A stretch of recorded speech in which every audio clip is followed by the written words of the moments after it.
Olá, pessoal. Bom, como eu havia dito para vocês na última videoaula, né, quando a gente trabalhou drogas, a gente classificou as drogas em três grupos, né, drogas que nós chamamos de depressoras do sistema nervoso. Depois, na minha última videoaula, que eu postei para vocês agora há pouco, as drogas que nós chamamos de drogas, ainda, né, para terminar, sobre as drogas depressoras. Eu estou trabalhando com vocês nas aulas 1 as drogas estimulantes e agora eu vou trabalhar com vocês as drogas que nós chamamos de drogas perturbadoras do sistema nervoso central. Tá?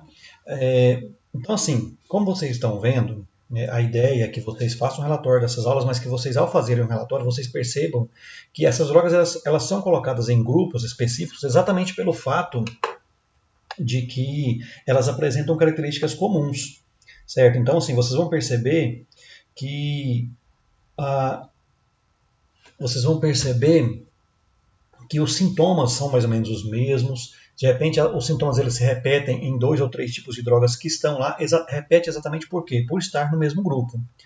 Quando a gente fala drogas depressoras, pessoal, do sistema nervoso, é porque esse é o principal objetivo que é buscado quando se usa essas drogas.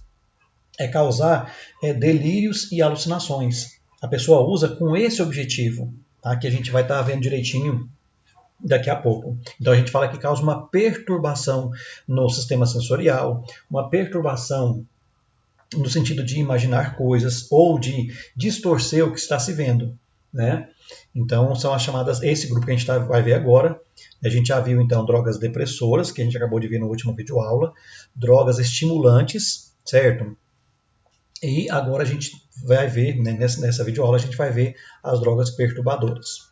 Quando a gente fala drogas perturbadoras, então, pessoal, a gente está falando de algumas que são bastante conhecidas, né, pelo menos na teoria de alguns de vocês. Olha só, canabinoides, né, que são a cannabis, a cannabis, aliás, né, que é a maconha, alucinógenos como LSD, como êxtase, né, são as principais drogas pertencentes a esse grupo. A primeira é a maconha. Quando a gente fala de maconha, pessoal, toda vez que eu vou trabalhar isso em sala de aula, eu faço questão de frisar como é incrível como a maconha em muitas comunidades, né, entre alguns alunos, inclusive, a gente vê o quanto a maconha ela é tratada com naturalidade. Certas pessoas falam de maconha como se, não, já está sendo usada até como medicamento. A gente vai ver que apenas em um momento específico que a maconha pode ser usada no tratamento de alguma coisa, porque na maioria dos casos a maconha ela é sim um problema sério, certo? Então, por exemplo, assim, ela geralmente é a porta de entrada para outras drogas, porque a maconha, como várias drogas que a gente já viu até aqui, é uma droga que a gente adquire resistência a ela, e como a gente quer, ao usar droga, a gente quer ter o efeito da maconha, você acaba aumentando a dose, aumentando a dose, aumentando a dose, e você acaba partindo para uma droga mais potente, certo? Então, geralmente, isso vai depender muito de pessoa para pessoa, mas geralmente a maconha é a porta de entrada para outras drogas. Ah, professor, mas eu tenho um vizinho que sempre usou maconha e nunca teve problema de envolvimento com outro tipo de droga. Parabéns para ele, certo? Falar de droga, pessoal, em sala de aula é complicado exatamente por isso. Porque a maneira com que o seu corpo responde a um determinado medicamento, a uma determinada droga, não é igual a outro ser, porque todos nós somos geneticamente diferentes, certo? Então, o que a gente vai falar aqui, assim como foi falado sobre as outras drogas, o que a gente vai falar aqui é exatamente que esses são os sintomas principais. Isso é o que principalmente acontece com a maioria das pessoas. O que não quer dizer que não vá acontecer com você ou que vá acontecer com você, porque depende muito de uma série de situações. A gente vai ver, inclusive, daqui a pouco, em algumas drogas, que muitas drogas, elas quando são usadas, o efeito da droga depende, inclusive, do seu estado emocional naquele momento. A gente vai falar disso com mais detalhe, mas tipo assim, ó, se eu tô num momento triste da minha vida, se eu tô no momento em que eu terminei um relacionamento, se eu tô no momento em que houve a morte de um parente, se eu tô num momento triste da minha vida e eu uso determinada droga, aquela droga ela vai fazer com que eu tenha alucinações, com que eu tenha delírios voltados para coisa ruim, que inclusive as pessoas chamam de má viagem. Agora, se eu faço uso dessa mesma droga, mas no momento em que eu usei, eu estou no momento feliz da minha vida, certo? Eu voltei ao relacionamento que eu queria, nasceu alguém que eu queria muito que nascesse, eu consegui uma promoção no emprego. Se eu estou de bem comigo mesmo, há uma tendência de haver delírios e alucinações numa situação positiva. Então eu sonho que estou numa montanha, eu sonho que estou indo para o céu, alguma coisa nesse sentido, certo?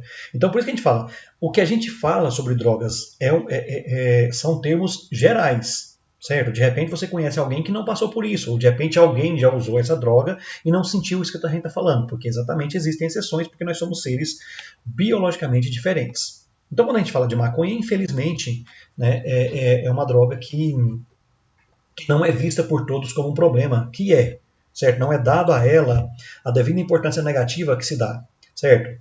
Então a maconha, na verdade, é uma planta, assim como o tabaco, né, ela é colhida, ela é secada, certo? E é uma droga que ela é fumada.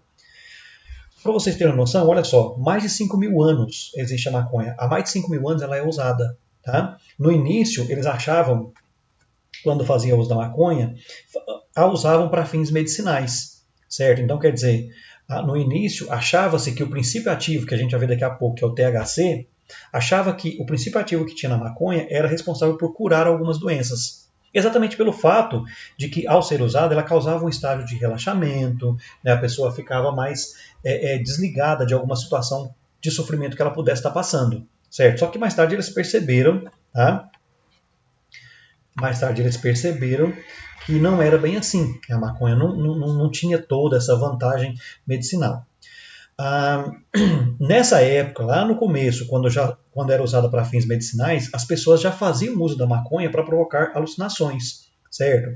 Então as pessoas pegavam, e naquela época, quando no começo ela passou a ser usada, já era usada em pequenos grupos para quê? Para as pessoas sorrirem mais, para as pessoas ficarem aéreas, para terem pequenos delírios, para terem pequenas alucinações, certo? Isso já acontecia. Nessa época, então, dependendo da quantidade que ela usava, e até hoje é assim, né, dependendo da concentração de THC que tem na maconha fumada, você vai ter os sintomas mais intensos ou menos intensos. Então, quer dizer, vai desde você fumar para sentir feliz, para sorrir sem motivo aparente, certo? Para sorrir em grupo, até você ter essas alucinações. Certo? Aqui você, no caso aqui, seriam alucinações negativas, né? A pessoa está tendo aqui alucinações negativas fruto do uso da maconha. Tá? Bom, há mais de 70 anos, pessoal, a maconha, em função, né, dos pesquisadores, em função dos especialistas no assunto, em função dos estudiosos, perceberem todos os males que a maconha provocava, ela passou a ser proibida. Então tem mais de 70 anos que a maconha ela é proibida no mundo inteiro. Ah, professor, mas tem país que libera, tem país que a maconha é liberada. Sim, sim, a gente sabe disso. Como eu disse, são exceções, certo? No Brasil, por exemplo, já teve, né, várias manifestações a favor da maconha. Então você tem a marcha para a maconha, não sei o quê. Pessoal, existe uma diferença de você lutar por um direito de ter algo positivo para a população e você lutar por uma coisa que é interesse seu. E aí vai aqui uma opinião bem particular, tá? Na verdade, as pessoas acham que, mas o que eu tenho a ver com o outro fuma maconha? Ele que fume. Na verdade, pessoal, quando uma pessoa faz uso da maconha, eu acredito, e como eu disse, é uma opinião minha, isso não é nada que eu li nem em algum outro lugar, mas a minha opinião, quando você autoriza a sociedade a fazer uso de uma substância que leva a pessoa a ter delírio, por exemplo, delírio de perseguição. De repente eu passo perto de alguém, dependendo da concentração, dependendo do estado emocional que ela estava antes, ela pode pensar que eu estou perseguindo ela. No momento em que é liberado para a sociedade que se use uma substância que atrapalha a pessoa a dirigir e é permitido a ela que se dirija, essa pessoa, sob efeito da maconha, pode colocar em risco a minha família. Certo? Então, quando eu falo que eu sou contra a liberação da maconha num país como o nosso, aliás, no mundo inteiro, exatamente porque eu sei que aquilo, né, os danos causados pelo uso da maconha, não são para quem está usando somente. Então, esse é meu pensamento. Ah, professor, mas é que tem um monte de especialistas que é a favor. Gente, beleza, ele deve ter seus argumentos, certo? Assim como eu tenho os meus. Inclusive, eu tenho os meus e não tenho, como foi dito para mim no ano passado por um aluno, professor, o senhor não tem conhecimento de causa. Sim, não tenho. Certo? O que eu conheço é muito teoria, certo? Mas baseado nas teorias que eu tenho a minha opinião a respeito. Tá? Então, como eu disse, é uma droga que ela é autorizado o seu uso em alguns países, inclusive em alguns países só para uso medicinal, e em outros países não. É liberado totalmente o uso da maconha. Tá? Com relação às pesquisas, né, fala-se muito do uso da maconha para fins medicinais, certo? O que se sabe a respeito disso? Pelo menos o que a gente tem de pesquisa. Primeiro, reduz, né, a maconha, ela quando usada, reduz náuseas e vômitos quando em tratamento, o pessoal não coloquei aqui, quando em tratamento contra o câncer. O que acontece? Se alguém já teve a oportunidade, se bem que eu acho que eu já falei isso na sala, quando os tratamentos que existem para câncer, muitos dos tratamentos que existem, eles agem a nível de ribossomos. Para quem não está lembrado, pessoal, o que é ribossomo? Ribossomo é aquela estrutura que fabrica proteína.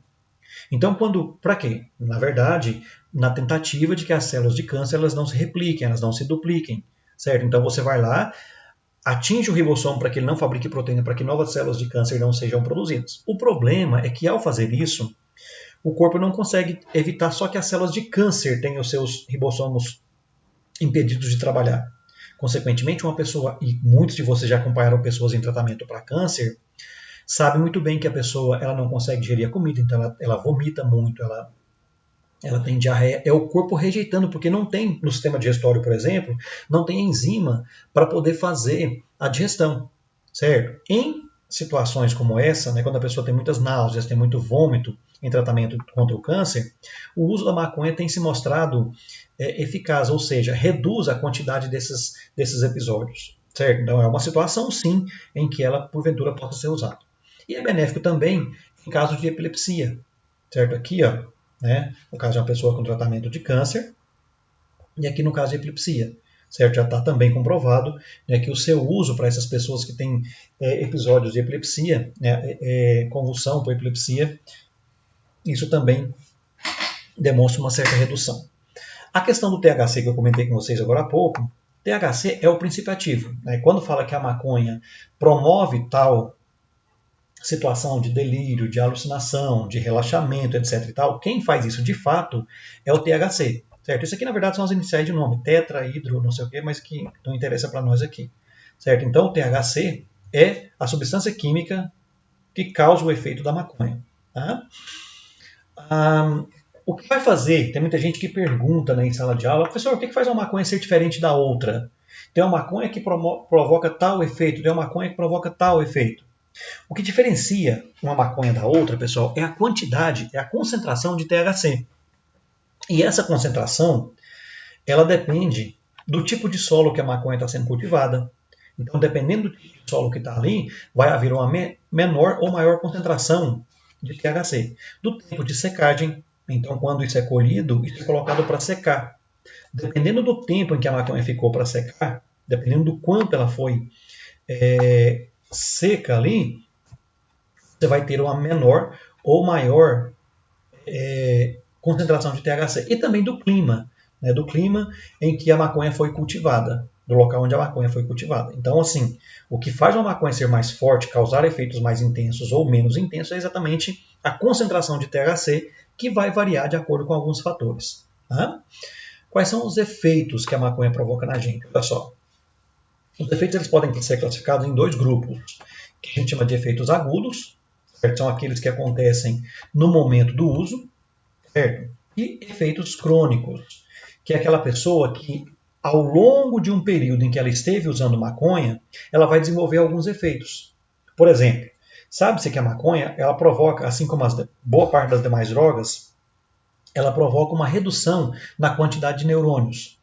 Então, um dos efeitos que existe para aquela pessoa que cotidianamente usa maconha é que, com o tempo, ela vai perdendo a capacidade de aprendizado, ela vai perdendo a capacidade de memorizar as coisas, e, se o uso continua ainda intenso, com o tempo ela vai perdendo até a capacidade de comandar o seu próprio organismo, os movimentos voluntários. Então, isso pode acontecer.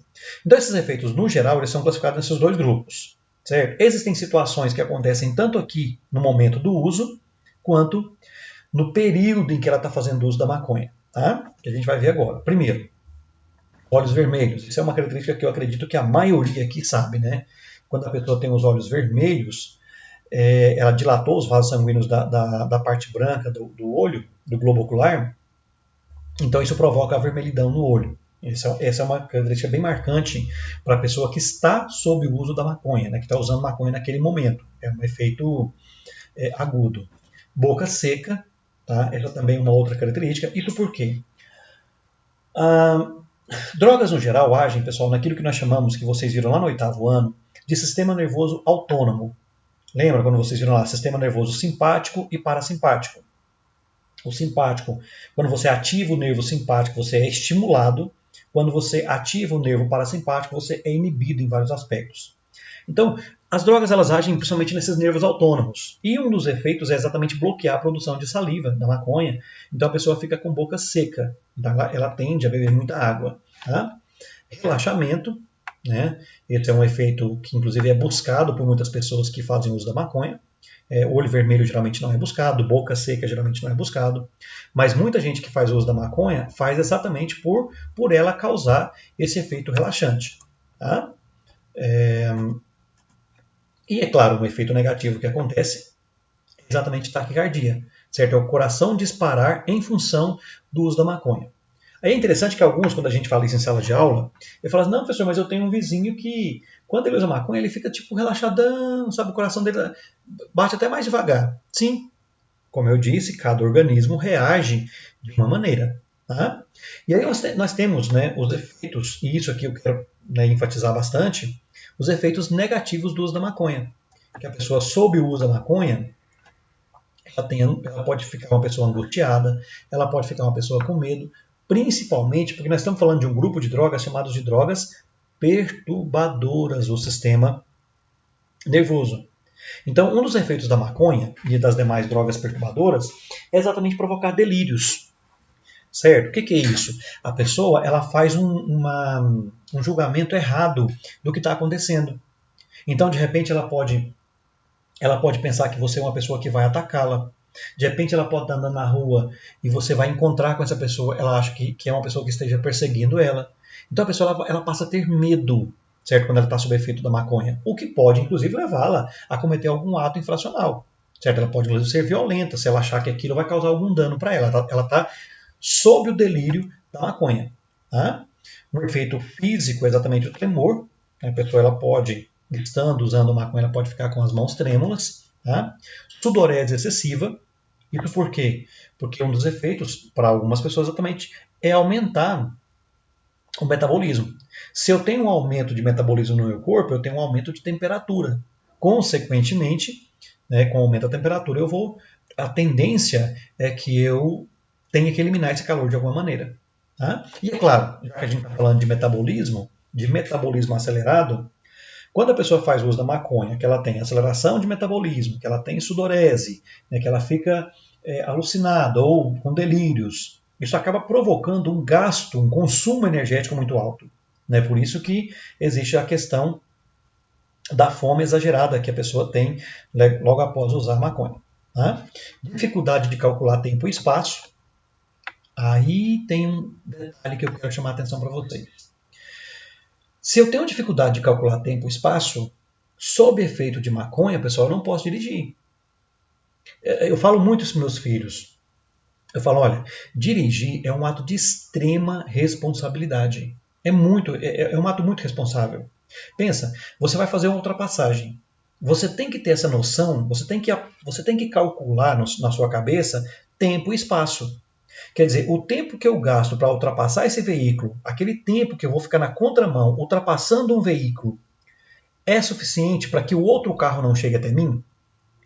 Então, quando a gente fala, né, do problema gigantesco que é o uso de bebida alcoólica no Brasil, né, o problema seríssimo que o uso de bebida alcoólica no Brasil traz com relação ao trânsito, imagina o que nós teríamos, pessoal, se fosse liberada a maconha. Certo? Porque com certeza ninguém poderia dirigir sob efeito da maconha. Isso é uma coisa óbvia. Certo? É óbvio? É. Só que não tem ainda esse controle. Eu já tive a infelicidade, por exemplo, de estar andando nas ruas de Goiânia e a maconha, eu creio que alguns de vocês já sentiram o cheiro, né, de maconha sendo fumada, a fumaça da maconha, é um cheiro muito ruim, é um cheiro terrível. Eu já tive o desprazer de estar dirigindo em Goiânia e estar percebendo aquele cheiro forte de maconha, Aí quando eu percebo, o cara que está na minha frente, no carro na minha frente, está com o vidro aberto e tem fumaça de maconha saindo. Quer dizer, é um ato de irresponsabilidade tamanho, pessoal, que não dá nem para entender como é que um ser humano faz uma coisa dessa. Ele está usando uma substância que faz ele perder a noção de tempo e espaço, pode fazer ele ter, inclusive, delírio. Ele pode ter delírio de perseguição, ele pode achar que de repente, sei lá, uma ambulância está passando perto dele, ele pode achar que é a polícia que vai prender ele e sair disparada nesse carro. Então, assim, são coisas que você fala, não acredito que eu estou vendo um ser humano fazer isso. Tá? Isso é uma coisa bem estranha, né? Questão de tempo e espaço que eu falei aqui, para potencializar ainda mais o que eu falei para vocês. A pessoa olha para um túnel de 50 metros, ele acha que é um túnel de 10 metros. Ou ele olha para um espaço de 10 metros, ele acha que é 50. Ele perde essa noção de tempo e espaço. É claro, então, que em hipótese alguma, uma pessoa sob efeito de maconha pode dirigir. Ah, não, professor, mas é porque eu conheço um cara que ele dirige sob efeito de maconha, mas é porque ele fica um cara bem relaxado. Mesma coisa, pessoal. Certo? É um efeito contrário, mas que também traz o mesmo problema. Ele perde a capacidade de reflexo. Se ele precisar frear de uma vez porque uma criança se jogou na frente do carro, se ele precisar frear de uma vez porque aconteceu um acidente na frente dele, ele não consegue. Então tem coisa que não dá nem para discutir com vocês. Outra questão séria provocada pela maconha, principalmente ao longo do tempo de utilização. Eu coloquei essa imagem aqui, não sei se alguém já assistiu esse filminho, Procurando Nemo, mas lá essa personagem aqui do filme, ela tinha esse problema de perca de memória recente. Certo? Uma pessoa que perde memória recente, ele consegue lembrar de coisas lá da infância dele. Ele consegue lembrar daquele acidente que ele sofreu, daquele casamento que ele foi, ele consegue lembrar de coisas antigas.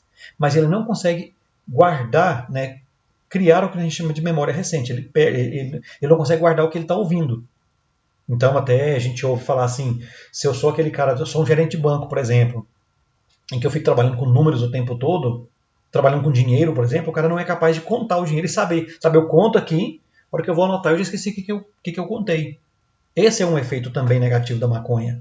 Perca de memória, com o tempo principalmente. Pessoal, atenção, eu não estou falando isso não é coisa que eu criei. Tá? São textos, testes que foram comprovados, em que a pessoa, ao longo do tempo de utilização, ele passa por isso. Não, professor, mas eu conheço um cara que, nossa, se eu perceber, tanto que ele é inteligente, usa maconha. Tá, ele não é inteligente porque ele usa maconha. Você pode ter certeza que ele era geneticamente já, ele foi estimulado, a sua inteligência foi estimulada e se desenvolveu. Mas a tendência é que essa capacidade intelectual dele vá diminuindo, exatamente por causa do efeito. Delírio, aqui a definição que eu falei para vocês. Qual a diferença da gente falar assim, fulano está tendo delírio, fulano está tendo alucinação? Quando a gente fala que alguém está tendo delírio, na verdade é um juízo errado, ou seja, existe alguma coisa e essa alguma coisa está sendo vista pelo meu cérebro como uma coisa diferente. Tipo assim, eu estou andando pela rua, eu escuto a sirene de uma ambulância e eu imagino que é a sirene de um policial que está vindo me perseguir. Certo? Por exemplo, olha só essa imagem. Esse aqui retrata bem o que eu estou falando para vocês, tá vendo? A sombra dessa menina aqui, a sombra existe. Só que observe que essa sombra ela está sendo vista por ela de uma maneira diferente. Ela está delirando. Ela está tendo a sensação que essa sombra vai atacá-la. A sombra existe? Existe. Só que ela está sendo interpretada de maneira errada. Isso é delirar. E aí é por isso, às vezes a gente fala isso em sala de aula, o menino pega e fala assim, professor, eu vi uma pessoa sob efeito de maconha perto da minha casa, ele ficou sentado ali por uns 10 minutos olhando para uma formiga e rindo da formiga, assim do nada. Ele está tendo um delírio, pessoal. O que ele está tendo? Ele está olhando para aquela formiga ali, ele pode estar vendo ali um monstrinho que ele viu no filme que ele assistiu ontem, ele pode estar olhando para aquela formiga e imaginando que é uma pessoa, certo? Que está, sei lá, dentro de uma bacia, alguma coisa nesse sentido. Ele está tendo um juízo errado daquilo que ele está vendo. Ele está tendo um delírio. Quando a gente fala alucinação, é uma percepção sem objeto. O fulano está alucinando. O que quer dizer? Ele está vendo coisas que não existem. Certo? Esse caso aqui, dessa imagem que eu já mostrei para vocês. O cara está aqui no quarto, tá vendo? Essa imagem, essas imagens que ele está vendo aqui, não existem. Não é uma sombra que ele está vendo de maneira errada. Não. Ele está percebendo algo que não existe. Aí ele pode perceber um som, ele pode perceber uma imagem, certo? Ele pode perceber, ele pode de repente ter a sensação de frio, a sensação de calor. O cérebro dele não consegue, o cérebro dele simplesmente cria situações que não existem. Tá? Isso é alucinação. Ainda tem os efeitos sobre a saúde do corpo, né? Por exemplo, a bronquite, certo? Quando a gente fala que o fulano está com bronquite, os brônquios, né? A terminação it quer dizer inflamação. Os brônquios de uma pessoa que fuma maconha, tá? Podem se infeccionar. E a pessoa tem, então, ter problemas sérios de sistema respiratório. A maconha, pessoal, apresenta uma substância química que também é encontrado no tabaco, que também é encontrado no cigarro, que é o alcatrão. Tanto a maconha quanto o cigarro comum possuem alcatrão, e o alcatrão ele é altamente mutagênico. Então, quando a gente fala que tanto de câncer que dá o cigarro comum, câncer de boca, câncer de faringe, câncer de laringe, câncer de pulmão, etc, etc, aquilo quem provoca aquilo geralmente é o alcatrão. E a concentração de alcatrão na maconha é maior do que o cigarro. Então, isso, de novo, não é eu que estou falando isso. Certo? Quando o laboratório vai lá e pega, vamos analisar quimicamente o que tem no cigarro, o que tem na maconha. Eles descobrem que a concentração de alcatrão aqui, ó, na maconha, é maior do que no próprio cigarro. O que, consequentemente, né, eu estou falando de que, quando a gente fala que alguma coisa é mutagênica, para quem não está lembrado, ó, causa mutações no gene, ou seja, mutação no DNA. Eu estou falando de câncer. Tá? Tendência à esterilidade por reduzir índices de testosterona. Essa é uma outra situação que eu achei interessante estar falando para vocês. Principalmente vocês estão aí no auge da adolescência, né? A questão da reprodução, a questão de ter uma ereção, de ter espermatozoide suficiente para gerar um filho, coisa do tipo. Isso já paira pela cabeça de alguns de vocês. Quando a pessoa faz uso contínuo de maconha, há uma tendência de redução da quantidade de testosterona. Fala-se, inclusive o texto que eu estava preparando a aula, fala-se que pode haver uma redução de até 50% de testosterona. Pessoal, nós já trabalhamos testosterona. Testosterona é o hormônio sexual masculino. Eu acho interessante que o texto ele colocou assim, ó, veja bem, a pessoa não fica estéril, a pessoa não fica impotente, ela não perde a capacidade de fazer sexo, ela continua tendo capacidade de fazer sexo. Ela continua tendo a capacidade de encher o pênis de sangue e ter uma ereção e praticar sexo. O problema, pessoal, é que a testosterona é um dos responsáveis pela produção de espermatozoide. Então, quando a gente fala que há uma redução na quantidade de testosterona, consequentemente, ele vai reduzir a capacidade de produzir espermatozoide, o que pode fazer com que ele tenha mais dificuldade de produzir um filho. Certo? Ele pode até não ficar totalmente estéril, mas ele vai ter uma tendência à esterilidade. Um outro detalhe, pessoal, essa testosterona é um dos principais hormônios responsáveis pela nossa libido. O que é isso? Desejo sexual. Quer dizer, o cara vai produzir espermatozoide? Sim, menor quantidade, mas vai. O cara vai conseguir fazer sexo? Sim, ele vai conseguir. Ele vai conseguir ter uma ereção. O problema é que provavelmente ele não vai ter muita vontade de fazer isso. Por que ele não vai ter vontade? Porque a quantidade do hormônio que promove a libido, que promove o desejo sexual, está embaixo nessa pessoa. Ou seja, ele perde o interesse por sexo. Tá? Diminui. Isso é uma coisa bem repetitiva, né, nesse momento que a gente está falando sobre drogas. Diminui a aprendizagem e a memória, certo? Então a pessoa vai ter uma diminuição na aprendizagem. E aí aquela coisa, a pessoa, e isso é muito comum, pessoal. Eu já trabalhei em escolas em que era muito aberta essa questão do uso da maconha, certo? Os meninos, assim, deixavam claro que fazia uso, e ele, como usuário, não era algo que estava contra a lei, e ele não fazia questão nenhuma de esconder. E a gente, enquanto professor, a gente orienta.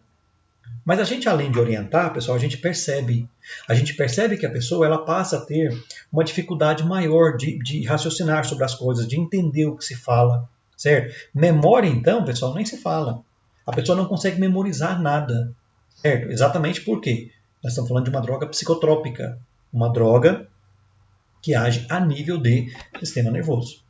E aí pode acontecer o que a gente chama de síndrome amotivacional. O que é isso?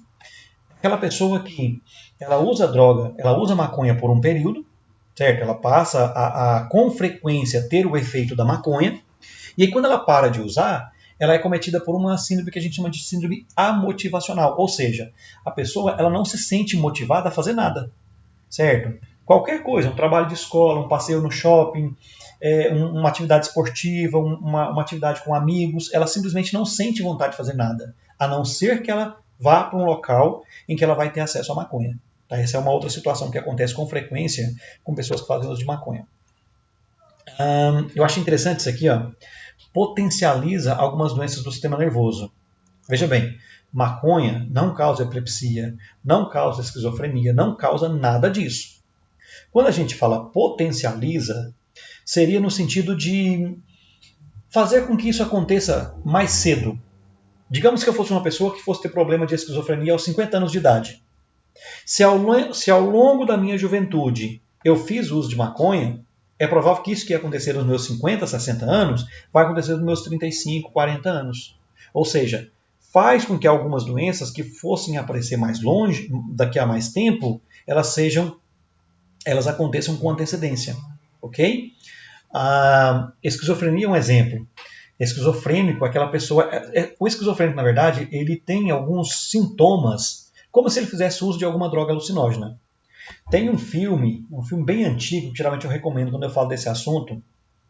Se alguém tiver interesse, não sei nem se tem na Netflix, mas se não tiver, sinceramente, acho que vocês acham esse filme com certa facilidade na internet, porque é um filme bem antigo.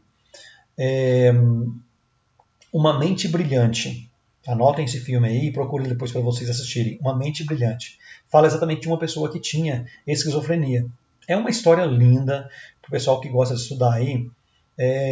Eu lembro que uma vez eu tinha uma colega de uma outra escola que eu trabalhava, que ela falava assim que filme bom era aquele filme que você terminava de assistir e não conseguia, e ficava refletindo sobre ele porque você não tinha entendido ele tudo. Falei, cara, então é esse. Certo? Assim, é um filme que eu acredito que quem assistir vai querer assistir pelo menos umas 2 vezes para poder entender o que está acontecendo no filme. Tá? Então é isso. E aí, pessoal, a gente tem outras substâncias que também são alucinógenas. Por exemplo, cogumelo. Cogumelo, eu costumo dizer em sala de aula que cogumelo, geralmente ele é usado para três fins. Existem pessoas que usam cogumelo na alimentação, e é claro que não é qualquer tipo de cogumelo que possa ser usado para isso. Certo? Quando você vai fazer um estrogonofe lá, por exemplo, você compra champignon no mercado, você está comendo um tipo de cogumelo. Existem cogumelos que eles são usados para efeito terapêutico, como é o caso de alguns tipos de cogumelo, em que eles fazem o chá dele, tanto para prevenção quanto para tratamento de algumas doenças.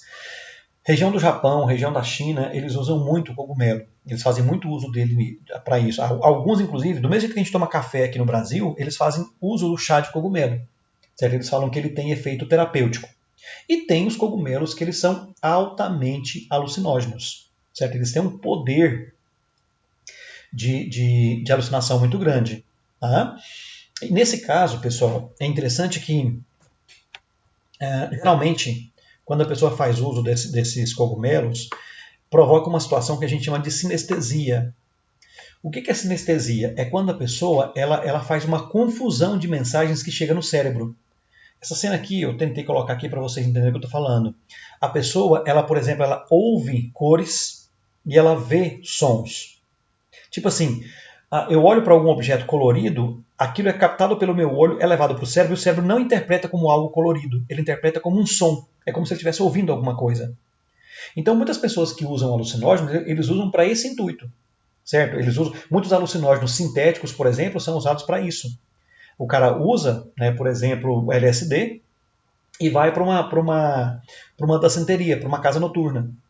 Porque quando chega lá, aquelas batidas do som, aqueles flashes de luz que ficam ali no salão escuro, aquilo faz com que ele tenha uma sensação diferente de todo mundo. Certo? O som que entra no ouvido dele é percebido como se fosse a imagem de alguma coisa. As imagens que entram no olho dele é percebido como um som. Ou seja, ele está tendo uma confusão de mensagens que chegam até o cérebro. Certo? Outra coisa que é interessante, o chá de cogumelo, o chá de alucinógeno, é usado há muito tempo pelos povos antigos, indígenas inclusive, com o intuito de promover essas alucinações nos seus fiéis, na sua comunidade. Então a pessoa, e aí eles lidam com isso como se aquela situação estivesse colocando a pessoa em contato com um ser superior, né, com um tipo de Deus, alguma coisa assim. Tá? Além do cogumelo, existem outras substâncias que elas também são usadas como alucinógenos. Algumas plantas, inclusive, que o princípio ativo dela é usada como alucinógeno. Por exemplo, uma planta que eles conhecem por chacrona. Olha só, isso aqui é a planta, o cipó. Eles pegam o cipó, então a folha, amassam isso aqui e produzem um chá. Altamente alucinógeno. Provoca alucinação. Essa chacrona, por exemplo, eu acredito que alguns de vocês já ouviram falar de um tipo de comunidade que eles chamam de comunidade do Santo Daime. Anota isso aí, Santo Daime, e procura depois para vocês verem. Nessas instituições, aqui em Estado de Goiás tem muito isso, inclusive. Nessas instituições, pessoal, o que eles fazem? Eles fazem um culto ali aos deuses dele lá, né, coisa que é bem normal quando se trata de religiões. E aí, num determinado momento dessa reunião aqui, num determinado momento, eles ofertam aos seus fiéis uma porção desse chá. Acontece que esse chá, pessoal, ele é altamente alucinógeno. Quando as pessoas pegam e fazem uso desse chá, elas têm alucinações. Agora, olha o interessante sobre isso. O interessante é que os líderes ali daquela comunidade, eu não sei como é que eles chamam lá, os líderes ali, antes de oferecer esse chá para as pessoas que estão ali, eles tendem a direcionar o tipo de alucinação que é para a pessoa ter.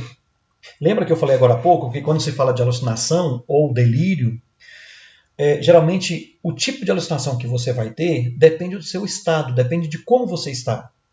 Então não é uma coisa assim, ó, vamos embora reunir, vamos embora dar o chá para esse povo. Não. O guia, antes de ofertar o chá para a comunidade ali, o que eles fazem? Eles trabalham a mentalidade das pessoas. Então eles falam muito de um paraíso, de um local bonito, com cachoeira, com deuses e não sei o quê. A pessoa meio que já fica direcionada. Ela fica pensando naquilo, ela pega e toma o chá. Quando ela está pensando naquilo, ela pega e toma o chá, quer dizer, ela está no momento bom da vida dela, e toma o chá, ela tem alucinações que a gente chama de alucinações positivas. É a tal da boa viagem. Certo? Então, existem guias, né? Existem guias ali que têm esse papel de direcionar você a ter boas alucinações. Aí quando você, mesmo sendo direcionado por esse guia, você não consegue ter essas boas alucinações, é porque você de repente estava num momento muito ruim da sua vida e esse guia não te convenceu a muita coisa. Aí você acaba tendo aquelas alucinações terrificantes. Certo? Aí você pode ter, por exemplo, os delírios persecutórios. É quando a pessoa está aqui, ó, e ela está tendo a sensação que pessoas estão falando mal dela, que pessoas vão atacar essa pessoa. Certo? Então ela pode ter esse tipo de delírio. Certo? Ela pode ter a sensação, ela pode ter delírio de grandeza, certo? Quando a pessoa ela se julga com capacidades que ela de fato não tem. A gente ouve falar, por exemplo, que algumas pessoas sob efeito de alucinógeno, ela chega, por exemplo, a se achar capaz de parar um caminhão na rodovia. E ela, sem nenhum problema, ela vai para frente do caminhão e tenta fazer parar. Ela está com delírio de grandeza. Isso pode acontecer. Tá? Aí nós temos, e vocês vão perceber que vai ser bem rapidinho, porque é a mesma coisa. Existem os perturbadores sintéticos, ou seja, perturbadores que foram fabricados em laboratórios. Por exemplo, o LSD. O LSD ele foi descoberto acidentalmente, olha, na década de 40, certo? Naquela época, se eu não me engano, essa década aqui, vocês estudam história, vocês sabem mais disso que eu, mas se não me engano é a época de Guerra Mundial. Então ele foi descoberto nessa época, de forma acidental. E aí, eles descobriram o incrível poder alucinógeno do LSD. A ponto das pessoas, por exemplo, imaginarem que tem, sabe, animais exóticos lá na sala, lá no seu quarto, ou na sua sala, certa pessoa. Aliás, esse foi um dos problemas do LSD, viu? O LSD ele foi criado em laboratório e eles falam que o LSD no começo, numa época em que era meio complicado você fazer o tráfico de droga, né? O LSD ele foi criado, ele poderia naquela época ele podia ser traficado numa figurinha, é um produto líquido que não tem cheiro, não tem cor, certo? Então quer dizer, por ser de fácil acesso à população, é aquela história da lei da oferta e da procura, né? Se é de fácil acesso, não tem um preço bom. A gente fala que o que é raro é caro, e aqui não era o problema. Então as pessoas, duas coisas. Primeiro, o fácil acesso e o incrível poder de alucinação. Uma pessoa sob efeito de LSD, pessoal, ela pode ter aqueles delírios de grandeza, ela pode simplesmente achar, ela pode estar no prédio, lá no 23º, 25º andar de um prédio, ela simplesmente acha que dá conta de voar e pula da janela sem nenhum problema. Então o poder de alucinação, o poder de criar alucinações do LSD é muito grande. O que fez com que muita gente, né, quando surgiu essa droga, lá depois de alguns anos, né, anos 60, anos 70, muitas pessoas morreram por causa disso, dessas alucinações que eles tinham.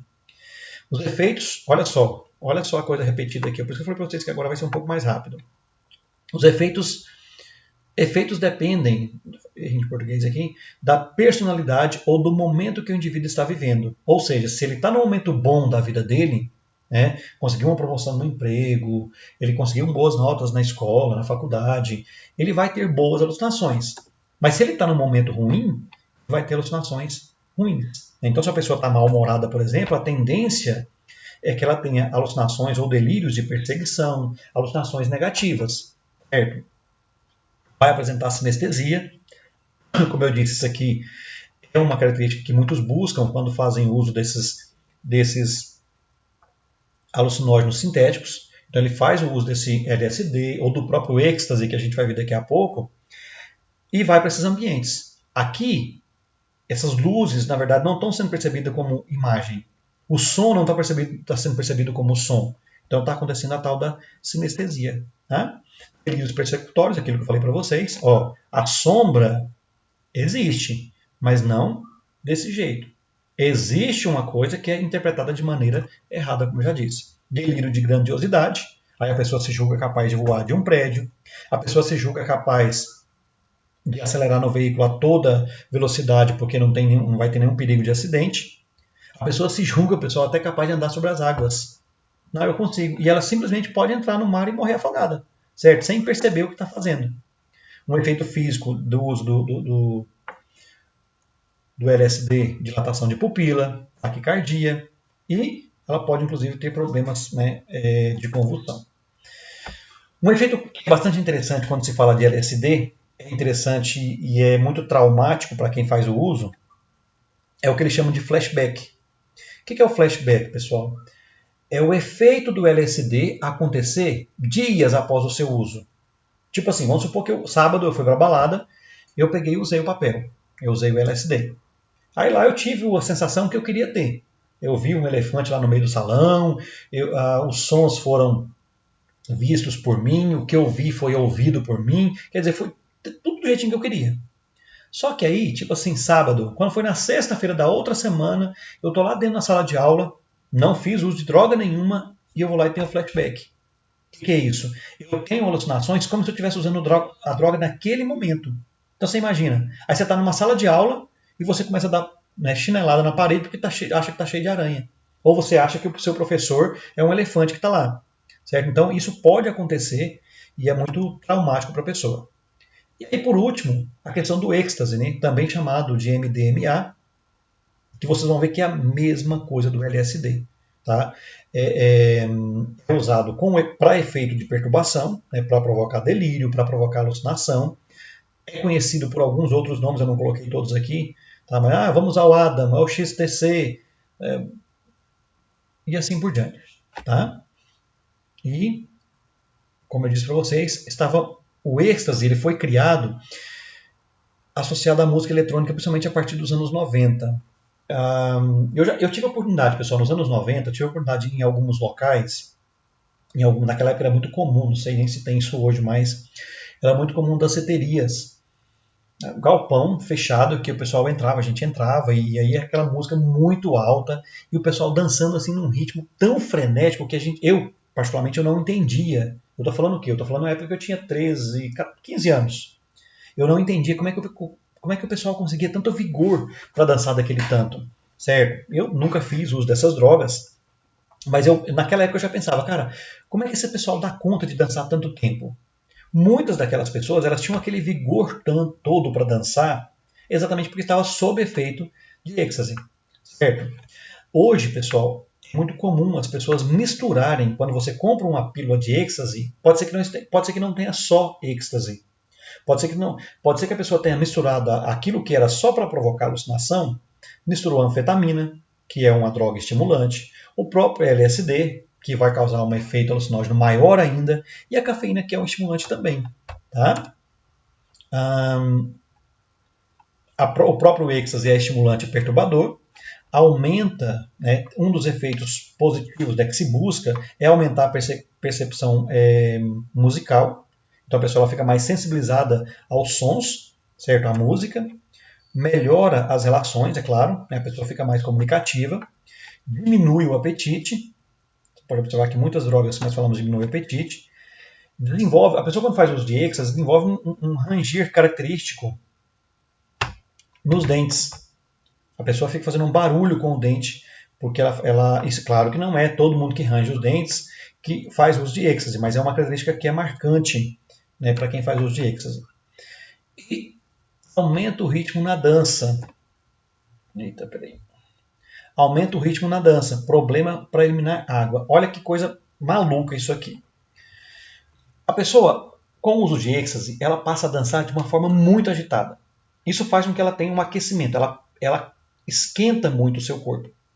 Ao esquentar muito o corpo exige naturalmente que a pessoa absorva muita água. Eu achei interessante que o texto lá colocou que a pessoa tem uma espécie de intoxicação por água. Porque o uso do êxtase faz dois efeitos acontecerem. Ele começa a aquecer o seu corpo e para refrigerar ele sente sede. Só que ao mesmo tempo o êxtase bloqueia a liberação de urina. A pessoa tende a não urinar.